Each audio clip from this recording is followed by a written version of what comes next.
Chapter 4, Newton's Laws. So this last week we described an object's motion using kinematics. So we discussed how an object moves, the way the object behaves. Now we're going to look at why an object moves in a certain way. So if you had physics before, you know we've got 3 laws by Isaac Newton. The first law is a special case, and we'll use all 3 laws in our problems. The first law states that any object with a constant velocity has a net force of 0 acting on it. Okay, so that means if my velocity is constant, that means it's not changing. So a velocity of 0, right, if an object is at rest, a velocity of 0 is considered a constant velocity. So any object at rest will stay at rest if there's no net force acting on it. Any object with a constant velocity in motion will maintain that constant velocity if no force is acting on it. So that's Newton's first law. The sum of the forces acting on an object are equal to 0. Right now, I would usually call it F net, right? But sometimes you'll see this summation notation, this capital sigma, right? So this is the sum of all the forces is equal to 0. Okay. So Newton's first law applies when an object's velocity is constant. When an object's velocity is constant, its acceleration is 0. Okay. So there's a relationship there, right? No net force, no acceleration. So we're going to be dealing with in this course external forces only. Okay, we're going to define our system, which will be an object or multiple objects that are interacting, and we're going to identify that system, and we're interested in the forces acting on that system from outside the system. Okay, so we're going to be dealing with external forces in general. Internal forces are the forces that are inside the matter, or whatever makes up the object itself. So it doesn't change the velocity. Those are just internal forces inside the system that we're not concerned with. Alright, so inertia. Newton's first law is the law of inertia. Okay, what this says is an object continues its motion if a net force doesn't act on it. Okay, so that's our law of inertia. An object's going to maintain the motion it has unless a force changes that motion. All right. So the reason that these objects behave this way is because of their inertia. Okay. So take these two. Take this experiment, right? A golf ball, a bowling ball. If you apply the same force on each ball, the golf ball is going to travel farther, right? Because it has less inertia. All right, it's going to travel farther because the same amount of force will cause a greater change in motion. All right, both the objects resist the change in motion, but the golf ball resists it less. And that brings us to our definition of mass. We're all scientists in here. We're future scientists. We're studying science, so we've been studying science. And if you remember from, your younger days when you were first introduced to science, they started talking about mass, and I think they call it anything that has matter and takes up space, right? Something like that. So we've got a new definition in physics for mass, and mass is proportional to an object's inertia. Okay. It's the tendency of an object to resist a change in motion due to a force.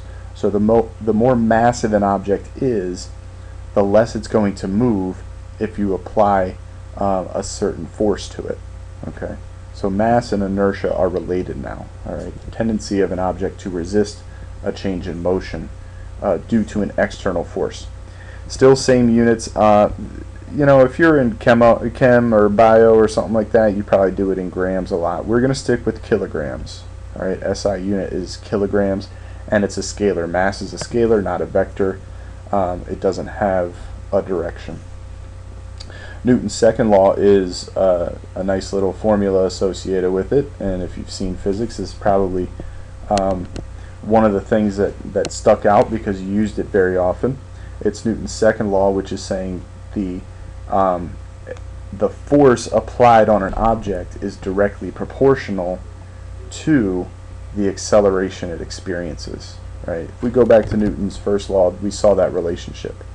Right? An object with constant velocity is experiencing zero net force. So if an object is experiencing some net force that's not zero, its velocity has to be changing. So it's got to be accelerating. So the second law is saying that the net force is proportional to the acceleration of the object. Okay. Sometimes you'll see it as A equals F over M. Okay. In the textbook, they may have introduced it initially as A equals F over M. And what that's saying is the acceleration is directly proportional to the force, but it's inversely proportional to the mass. Right? So the larger the mass, the higher the force has to be for you to get it to some acceleration. The more force you apply to it, the greater the acceleration is going to be. So it's a joint proportionality. Well, it's not a joint proportionality. It's directly proportional to the net force, inversely proportional to the mass. So Isaac Newton deserves a couple things named after him, mainly the SI unit of force. It's a Newton. What is a Newton? It is a kilogram times a meter per second squared. So these are the units, my SI units that make up Newtons. A kilogram, meter per second squared right here. Okay, 1 kilogram times a meter per second squared is 1 Newton. So what's this saying? 1 Newton of force applied to a 1 kilogram mass is going to cause it to accelerate at a rate of 1 meter per second squared. Okay.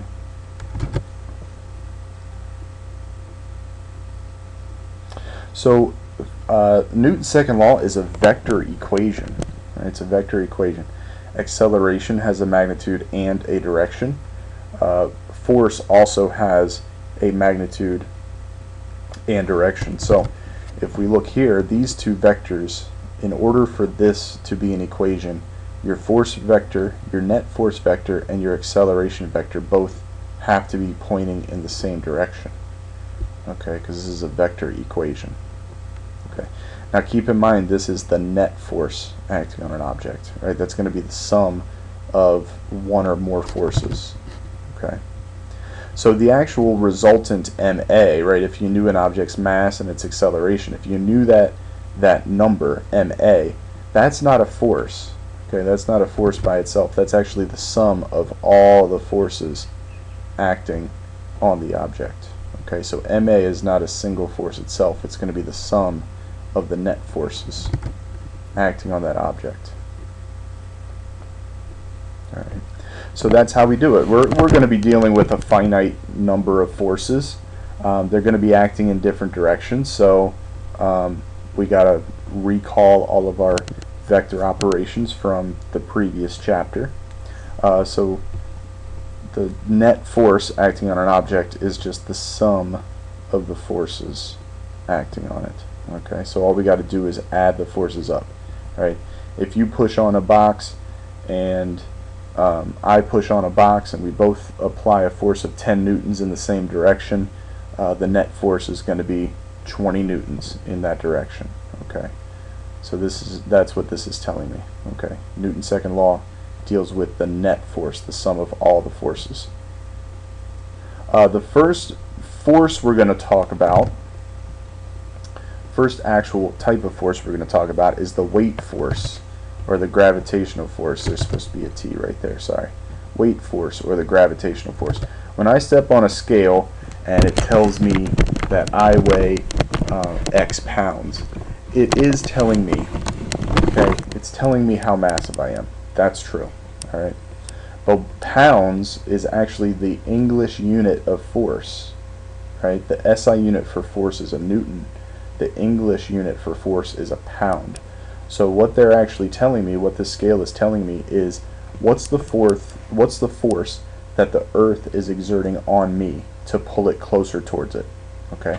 So when you see the word weight, we're actually talking about the force of gravity on an object. So how do you calculate the gravitational force or the weight force? I use F sub g. I use F sub g. Some people use like a capital W here. I like to use F sub g because it's a gravitational force. All objects near the surface of the Earth experience this. So you know an object's mass, you multiply it by the acceleration due to gravity, and that's how you calculate the weight force. Okay, and it's going to be pointing in the negative y direction. It's a vector, right? F sub g. So it's going to be pointing in the negative y direction always. Okay, so the mass of an object times the acceleration due to gravity is the weight force. Now we use this for close to the surface of the Earth. When you get farther away from the Earth's surface, the gravitational force is actually an inverse square law, so it changes. Okay, that's why when you go to another planet that has a different acceleration constant due to gravity, your weight changes. Your mass doesn't change, right? You would have the same mass on a different planet, but your weight would change based on the acceleration on that planet. Okay, so your weight force changes, but your mass does not.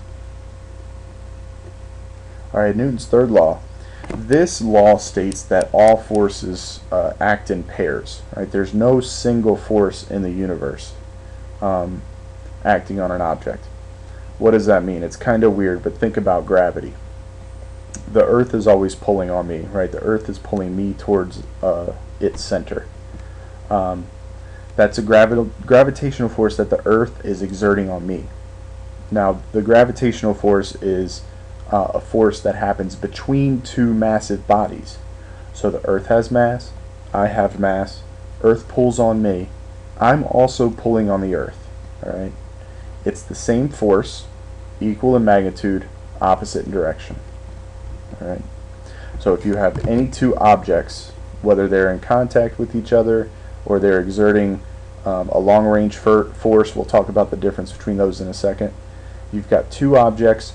If object 1 is exerting a force on object 2, object 2 is exerting a force equal in opposite in direction, equal in magnitude on block 1. Okay.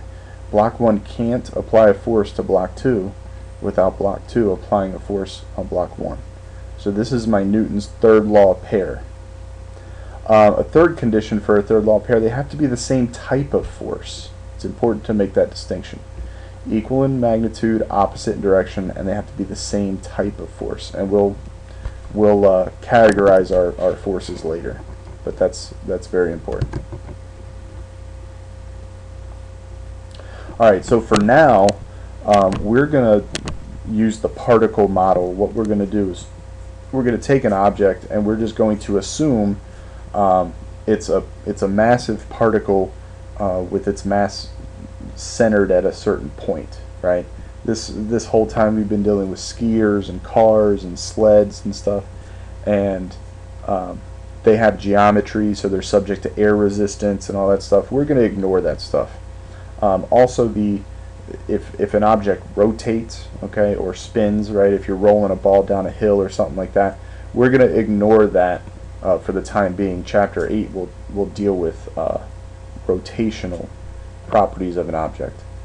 If you ever have a situation where there are pulleys or strings or cables or anything, those masses are negligible, okay? Which means the effect that they have on the system we're going to ignore, okay?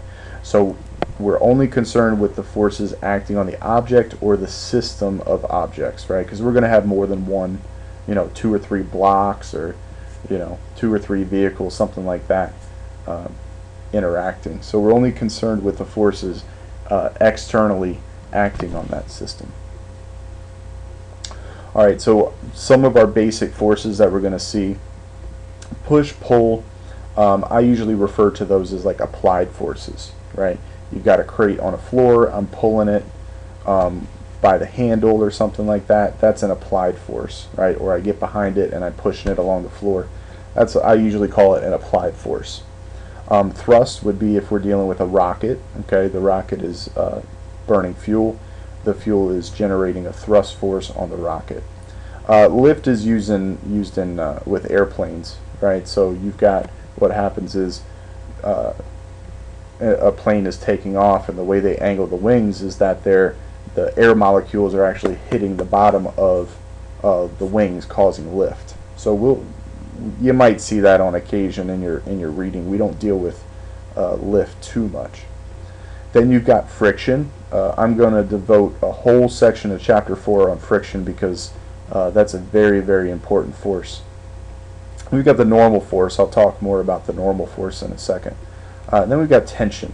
Right? If I was pulling, if a mass was on a string and the string was pulling the block along, there would be a tension force inside that rope or that cable. Okay. These are all what we call contact forces. Right? They're contact forces. They are due to two objects touching each other. Right? The rope is in contact with the block. We'll talk about why the normal force is a contact force in a second. Friction is between two surfaces. Right? Applied forces are being exerted directly on an object through contact. In this course, the one non-contact force, the one long-range force we're going to be dealing with is gravity. That's the one force that can act on an object but not being in contact with it. Okay, so most of our forces are going to be contact forces, with the exception of gravity. So let's talk about the normal force. A normal force is a contact force. You have the book sitting on a table. The book is in contact with the table. The table is in contact with the book. So the book is exerting a normal force on the table. It's pushing down on it. The table is exerting a normal force up on the book at the same time. So this is an example of the third law of pair. The force of the book on the table is a normal force. The force on the book by the table is also a normal force. Okay. So if I were to draw a normal force vector by the book on the table, it would go down this way, be opposite direction, and it would be equal in magnitude to this vector right here. It's always perpendicular to the surface. That's why we call it normal. Okay, normal is another word for perpendicular. Okay, so that's the normal force. Okay, a force that's always acting perpendicular to the surfaces. Okay, so it's not just in the positive y direction or the negative y direction. Right, so it's always perpendicular to the surface. If I push up against the wall, I exert a normal force in the positive x direction on the wall exerts a normal force in the negative x direction on me. Okay. If we're on an inclined surface, the normal force is always perpendicular to the incline. Okay, so this incline is exerting a normal force in that direction on the frog. Okay. Again, tension is the force that's inside any type of rope or cable or pulley. And for the time being, if you have one single rope, right? If you got one single rope, let's say there were two people on this side of the rope, they were playing like a tug of war or something. The tension is going to be the same everywhere in the rope. So we're going to model the rope as if it has uniform tension all throughout. We call that T. Sometimes I use F sub T. A lot of people use T. Okay. So first step in setting up a Newton's Law problem is drawing a free body diagram. So what I usually do is I draw like a block, right?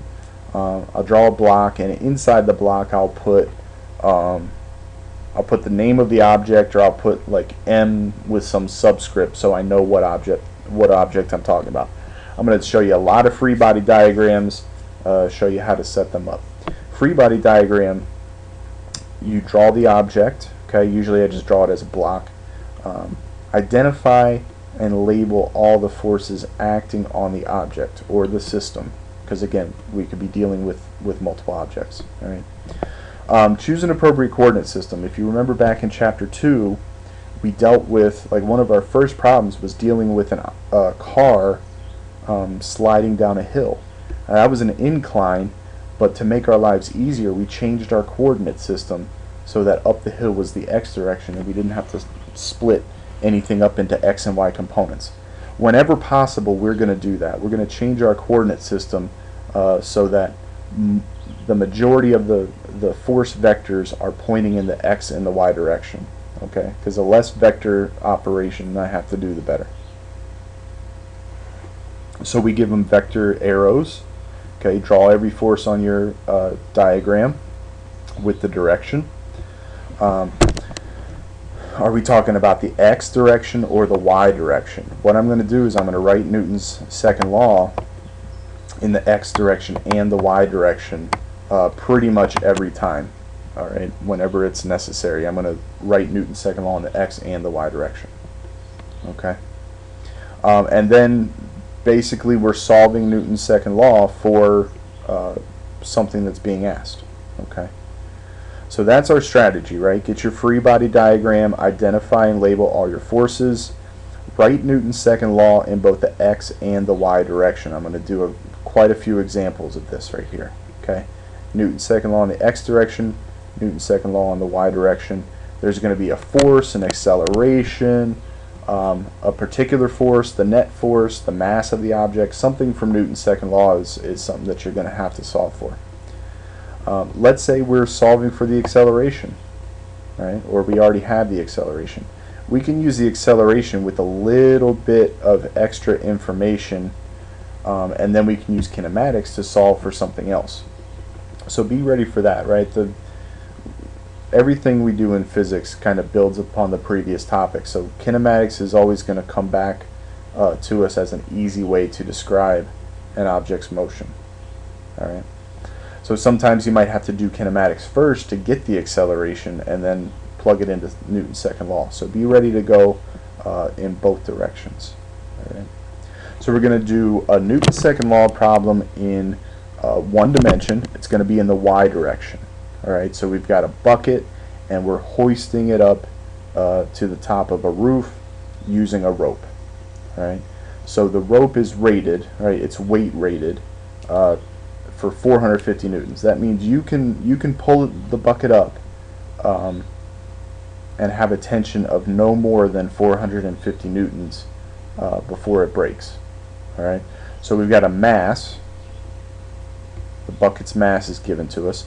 We're looking for the maximum acceleration that we can pull the bucket up without the tension breaking. Right. So if you like jerked on the rope, the tension might exceed 450 newtons, and then the string might break. So that's our condition there. That's the max tension that we can have in the rope.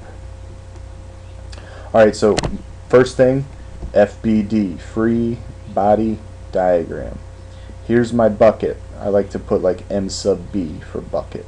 Okay, so I know what object I'm dealing with. So it's suspended in the air. It's being hoisted up with a tension force, F sub t. I'm going to say that's the positive y direction. That's my coordinate system. But I'm on Earth, so this bucket has a weight, F sub g. All right. So I know the tension cannot exceed 450 newtons. I know the mass of the bucket. If you know the mass of an object, multiply it by the acceleration due to gravity, and you've got the weight force, the gravitational force. So I've got mg, 42 kilograms times 9.8 meters per second squared, 411.6 newtons. Now, I know what you're saying. You're saying this thing's negative. This thing's negative because it's in the negative y direction. It's a vector. If that's true, I'm going to show you how I handle that. Right now, I'm just calculating the magnitudes of the forces. I'm going to use my free body diagram and Newton's second law to account for the direction of both of these force vectors. Okay, so here's Newton's second law. F net equals ma. Whose mass? Bucket's mass. What's the acceleration? That's what I'm being asked. Okay, so that's an unknown. What's F net? F net is the sum of all the forces acting on this object. What forces are acting on it? The tension and the gravitational force. But this is a vector equation, so I'm adding up two force vectors. Tension force is acting in the positive y, gravitational force is acting in the negative y. So my F net, the left side of this equation, looks like F sub t minus F sub g. Tension's in the positive y, gravity is in the negative y. Okay, this is a vector equation. Make sure you account for the direction of the forces. So I'm starting out with a 1D example. What we're going to have to do when we start dealing with forces in 2 dimensions is we're going to have to do this twice. Once for the x direction, once for the y direction. This is strictly y direction. So divide both sides by the mass of the bucket. I've got an expression for the acceleration. Again, very good habit to get into. Please do this in the future. Alright, do your algebra with the variables first, then substitute your quantities in. I've got 450 newtons for the tension, 411.6 newtons for the weight force, divided by the mass, and I get a max acceleration of 0.91 meters per second squared. Just a quick thing right here, if I've got force over mass, it's newtons per kilogram. A newton is a kilogram meter per second squared. My units check out, my kilograms go away. I'm left with units of acceleration. All right. 1D force, I'm always on Earth in this course, so I've always got gravity acting in the negative y direction. Okay. Alright, so let's do another one-dimensional problem. I'll cut the video and pick up where we left off on another video. We'll start with the traffic light problem on our next video. This is another 1D Newton's second law problem. We've got a 65 kilogram diver that dives off a 10-meter tall tower. So we're gonna picture the diver as if the diver's kind of just like stepping off the diving board. It's going to have an initial velocity of 0. We're looking for the diver's velocity right before he hits the water. Now I'm thinking I could probably use kinematics there, right? I think I can use kinematics there and find the velocity of the diver just before it hits the water. So if you ever jumped into a pool before, once you hit the water, you start to slow down and come to a stop, and then eventually you rise, right, back to the surface. So you're going to hit the water with this velocity you get from part A. The diver will come to a stop 2 meters below the surface. Right, so the diver is slowing down and then coming to a stop 2 meters below the surface. That means the water is causing it to accelerate and slow down. So we're looking for the force exerted on the diver by the water. Okay, so we call it the water force or something like that. So let's start off with kinematics, right? Because the diver is in free fall before he hits the water. So we'll use kinematics to find the velocity of the diver before he hits the water. We've got a displacement of negative 10 meters because it says the diving board was 10 meters tall. So we know the displacement is negative 10 meters. Diver descends 10 meters.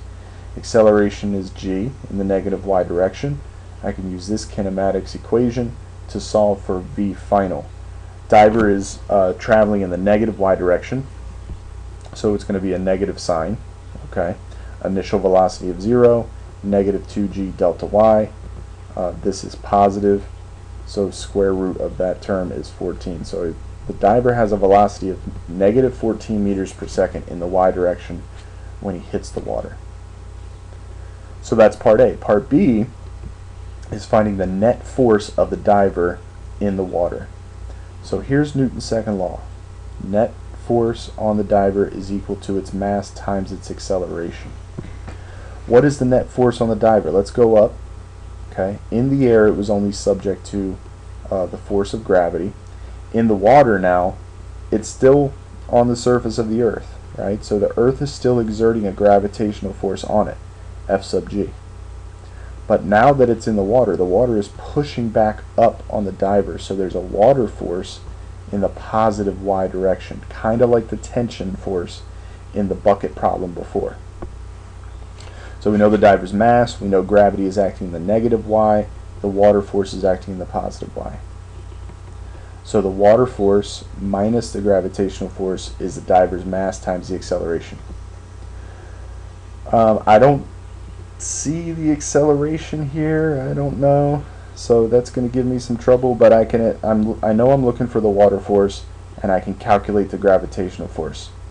I know the diver's mass, m times g, is going to be the gravitational force. So I got to look for the water force. All right. So I'm going to take this thing right here. Before I start plugging numbers in, I'm going to add F sub g to both sides. Okay, I'm going to get the water force by itself. Add F sub g to both sides. So the water force is ma plus mg. Remember, this is the gravitational force. Okay, so I'm adding F sub g to both sides, substituting this in for F sub g. So I've got the water force, that's great. I've got the mass, I've got g. What's a? I've got to solve for the acceleration of the diver while it's in the water. Then I can calculate the water force. I know the diver's hitting the water with this velocity.